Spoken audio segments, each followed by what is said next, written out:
ఎంత ఓర్పు లేకపోతే ఆ పద్మపీఠం మీద ఒక్కనాడు కాలు కదిపాడండి. ఒక్కనాడు ఎన్నాళ్ళు నించోనరా ఇలాగా, ఓ కుర్చీ వేయండి అని కూర్చున్నాడా, పడుకున్నాడా? నాకు ఇంతే సమయమా, ఎన్ని వేల మందిలా వస్తూ ఉంటారా, ఎంతమందిని నేను చూడనరా అన్నాడా?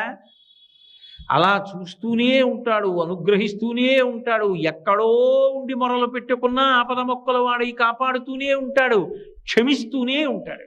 అంత ఓర్పుతో రావాలి అవతారం. అందుకే మొదటే ఓర్పు పట్టి వచ్చింది. రావడం అన్ని అవతారాల్లాగా రాలేదు. భృగువు వెళ్ళి తంతే సహించి బయలుదేరాడు. అందుకే మీరు చూడండి, మొదట దయ కలుగుతుంది ఎప్పుడు మనిషికి. దయ కదిలితే కార్యం నడుస్తుంది.